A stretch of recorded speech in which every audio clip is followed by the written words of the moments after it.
We teach our children that monsters aren't real to protect them from the dark. But what happens, when the only person you trust, is the one who convinces you that the monster you just escaped, was all in your head, comma. There are towns in the folded maps of America, tucked away in the creases, that operate on a different set of rules. Not laws, mind you. Laws are for outsiders, for taxmen and state troopers who pass through with their sirens and their certainty. I'm talking about rules. The unspoken, ironclad agreements that keep the shadows at bay. Havenwood was one of those towns. From the outside, it was idyllic, a postcard of Americana, all white picket fences and manicured lawns. But stay a while, and you'd feel the current underneath. The way conversation stopped when you entered a room. The way no one, and I mean no one, was outside after the sun bled out behind the pines. And at the heart of it all was the rule of the bridge. The old stone bridge over Silas Creek, deep in the municipal park, was a line you did not cross after dusk. It wasn't a suggestion. It was a commandment etched into the town's soul. The stories the kids told were wild, of course, of a creature that ate children, a monster made of fog and river stone. The adults never spoke of it directly. They didn't need to. They just locked their doors, pulled their shades, and enforced a curfew with a quiet, religious terror. Into this carefully balanced ecosystem came Cassandra, or Cassie, and her father, Dr. Alastair Finch. They weren't from Havenwood. They were from the city, from a world of logic and reason. After a bitter divorce, Alastair, a professor of theoretical physics, had moved them to Havenwood for peace and quiet, a place to escape the noise. He was a man who believed the universe was a clockwork machine. Everything had an explanation, a formula. Superstition, to him, was a failure of the intellect, a disease of the uneducated mind, and he had raised Cassie to be his intellectual heir. She was 12, whip-smart, and armed with her father's unshakable skepticism. She saw the kids in Havenwood as primitives, huddled around their silly ghost stories. She didn't just disbelieve, she held their beliefs in contempt. It's a pre-industrial social control mechanism, she'd parrot to the other children, using her father's words. A folk narrative designed to enforce community safety standards. There's no monster. It's just an old bridge. The other kids didn't just dislike her, they feared her. In a town that survived by following the rules, Cassie was a walking blasphemy. Her blatant disregard for the foundational terror of their lives felt like tempting a fate they all worked so hard to appease. They'd plead with her, their faces pale. You don't get it, Cassie. It's not a story. People go missing. Show me the data, she'd shoot back, crossing her arms. Show me the peer-reviewed case files. Otherwise, it's just anecdotal evidence. The breaking point came on a cool October afternoon. They were gathered near the park gate, which was already being chained shut for the evening by a grim-faced groundskeeper, even though the sun was still an hour from setting. Cassie launched into her usual tirade, and a boy named Michael, whose older brother had vanished 5 years earlier, finally snapped. You think you're so smart, he spat, his voice trembling. You know nothing. The ferryman will show you. The ferryman. Cassie laughed, a sharp, ugly sound. Did you make that up? What's he going to do, ask me for a nickel to cross? Go then, a girl whispered, her eyes wide with a mixture of horror and morbid curiosity. If you're so brave. Go tonight. Prove it. The challenge hung in the air, thick and heavy. For all her bluster, a part of Cassie knew this was a line. But her father's voice was louder in her head. Fear is the mind killer, Cassandra. Confront it with reason. She was prideful, yes, but she also genuinely believed she would be performing a service, liberating these kids from their ignorance. Fine, she declared, her chin jutting out. I will. I'll take my dad's old camcorder. I'll walk across that bridge, back and forth, and I'll bring you back proof that there's nothing there but rocks and spiders. And then you'll all owe me an apology." A profound silence fell over the group. No one cheered. No one argued. They just stared at her as if she had just signed her own death warrant. That night, for the first time, they didn't push her or call her names. They just gave her a wide berth, their eyes full of a strange, sorrowful pity. It was the most unsettling thing they had ever done. That evening, dinner with her father was a quiet affair. Working late on the grant proposal, Alistair said, not looking up from his papers. "Don't wait up for me." "I won't," Cassie said, a knot of anticipation in her stomach. Around 10, she slipped out. The camcorder, a heavy, brick-like Sony from the 90s, felt solid and reassuring in her hands. The park was a different creature at night.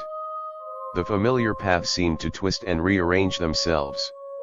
The fog, a staple of Havenwood evenings, was unusually thick, swallowing sound and light, clinging to her clothes like a damp shroud. It took her almost an hour of stumbling through the disorienting woods before she found it. The Silas Creek Bridge. It was older and more imposing than it looked in the daylight. A single arch of dark, moss-slick stone, it rose out of the fog like the spine of some ancient, sleeping beast. The air grew cold, and an unnatural silence pressed in. No crickets, no rustling leaves, just the thumping of her own heart. For a flicker of a second, the primal fear the other kids felt brushed against her. She almost turned back. But then she heard her father's voice again. "Logic, Cassandra. Empirical evidence." She clicked on the camcorder's lamp, bathing the entrance in a cone of yellow light. She held the camera up, pressed the big red button, and saw the red rec light blink to life. "Okay, it's 10:52 p.m., she said, her voice a little too loud in the stillness. "I'm at the Silas Creek Bridge. As you can see, just an old stone structure. No monsters, no ghosts. I'm going to cross it now, for all the scaredy cats in Havenwood." She took a step onto the bridge. The stone was cold and solid under her sneakers. Nothing happened. She let out a relieved laugh. "See? Nothing." She walked on, narrating her every observation into the camera, her confidence swelling with each step. "The fog is dense, limiting visibility to maybe 15 feet. The bridge appears to be about, I'd say 50 yards across. I should be on the other side in just a minute." She walked. And walked. After what felt like 2 minutes, she stopped. She should have been across by now. She peered over the side, but the fog was a roiling, bottomless gray. She couldn't see the creek, couldn't even hear it.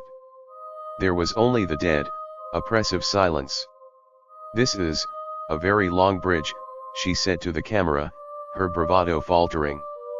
A prickle of unease traced its way up her spine. She kept walking, faster now. The arch of the bridge never seemed to crest, it just went on, a flat, endless path into the fog. The world outside the 15-foot bubble of her lamp might as well have ceased to exist. She was unmoored, adrift in a sea of gray. Panic began to bubble in her chest. She checked the watch on her wrist, a digital one her father had given her. The screen was blank. She tapped it. Nothing. Dead. She fumbled with the camcorder, checking the time code on the recording. Her blood ran cold. The tape counter read 1 hour 28 minutes and 43 seconds. 1 hour and 28 minutes. "No," she whispered, her voice cracking. "No, that's impossible. It's broken. The camera's broken." She had only been walking for maybe, 10 minutes. It wasn't possible. Her rational mind scrambled for an explanation, a magnetic anomaly, a malfunction, but the fear was a physical thing now, a cold weight in her gut. She turned, abandoning her quest, and began to run back the way she came. The lamp on her camera flickered, once, twice, and died, plunging her into absolute darkness. A raw scream tore from her throat. She was blind, lost on an impossible bridge in a void of silence and fog. She fell to her knees, sobbing, the heavy camera clattering against the stone. She sat there for an eternity, shivering, her logical world shattered into a million pieces. They were right. The kids were right. This place wasn't natural. Hours crept by. She lost all track of time, drifting in a state of pure terror. Just as she felt her sanity fraying completely, a light appeared in the distance. A soft, warm, flickering light, like a lantern. Hope, sharp and painful, surged through her. "Hey! Help!" she cried, scrambling to her feet. "Over here! Please, help me!" She ran towards the light, stumbling in the dark. A voice called back, kindly and ancient. There, child. Are you lost?" As she got closer, she could make out a figure. An old woman, hunched over, holding a beautiful, ornate lantern. Relief washed over Cassie so powerfully it made her dizzy. She threw herself forward, ready to collapse into the woman's arms. "I got lost," she sobbed. "The bridge, it just kept going." "I know, dearie," the old woman cooed. "It does that sometimes. The ferryman gets greedy." Cassie finally looked up, her eyes adjusting to the lantern light. And she saw. The woman had no eyes, only smooth, polished sockets of skin. Her smile was too wide, filled with needle-like teeth that clicked softly together. And the arm holding the lantern, it wasn't an arm. It was a single, long, twisted piece of what looked like solid, gleaming gold, with fingers that bent at impossible angles. The other arm was long and spindly, ending in dirty, claw-like nails. She could hear a faint, wet, pitter-patter sound, and realized the figure wasn't standing on 2 feet, but on several small, hoof-like appendages hidden beneath her long dress. This wasn't a rescuer. This was the toll. This was the ferryman. Cassie didn't scream this time. The sound was trapped in her throat. She reacted on pure, animal instinct, shoving herself away from the creature and scrambling backward into the dark. A dry, rattling cackle echoed through the fog, a sound that would haunt her forever. "Leaving so soon, little morsel? But you haven't paid the toll." The creature began to move after her, the pitter-patter of its many feet scuttling on the stone, faster than she could have imagined. "I do so love the skeptical ones," it rasped, its kindly voice now a predatory rasp. "Your certainty is so delicious when it breaks." Cassie ran. She ran with a terror that burned out every other thought. She didn't know which way she was going, only that she had to get away from that voice, from that scuttling sound. Her lungs burned, her legs ached, but she kept running, fueled by adrenaline and the image of those eyeless sockets. She didn't know how long she ran. It could have been minutes or another hour. But then she felt a change in the air. The oppressive silence was broken by the faint, distant sound of a babbling creek. The fog began to thin, and a pale, gray light started to filter through. Sunrise. Behind her, the creature let out a furious, unearthly shriek of frustration and rage, a sound of nails on a chalkboard and grinding stone. The scuttling faded as it retreated back into the deep fog. Cassie didn't stop running until her feet hit soft earth. She collapsed onto the wet grass, gasping, crying, and laughing all at once. She was alive. She was off the bridge. She looked back, and in the growing morning light, she could see the entire bridge, a simple, normal stone arch no more than 50 yards long, spanning the creek. She had survived. And she had the tape. Her terror slowly receded, replaced by a cold, hard fury. She had proof. Irrefutable, empirical proof. She clutched the camcorder to her chest like a holy relic. This wasn't about apologies anymore. This was about exposing the truth. This was about saving the next person who her father's logic might lead to that bridge. She stumbled home as the town was waking up. Her father was in the kitchen, pouring coffee, his face a mask of tired concern. "Cassandra. My God, where have you been? I was about to call the sheriff." "I know," she said, her voice hoarse. "I know, and I'm sorry, but you have to see this. You have to believe me." She didn't wait. She hooked the camcorder up to the television, her hands shaking with a mixture of residual fear and righteous vindication. Her father stood behind her, his arms crossed, a look of weary patience on his face. "Cassie, what is this about?" "Just watch," she said, hitting play. The static cleared. The screen showed the entrance to the bridge, washed out in the camera's old lamp. It showed her, a small, arrogant figure, speaking to the lens. It showed her step onto the bridge. And then it showed her walking across a perfectly normal, 50-yard bridge. The camera's time code in the corner of the screen ticked by normally. 30 seconds. A minute. A minute and a half. She was on the other side. The video showed her standing there, talking to herself. Then it showed her looking around, confused, tapping her watch. It showed her turning and walking back across. It showed her camera light flicker and die. The rest of the tape, nearly 2 hours of it, was just blackness. The audio picked up nothing but the wind, her own panicked breathing, and eventually, her muffled sobs. There was no monster. No eyeless woman. No golden arm. No impossible length.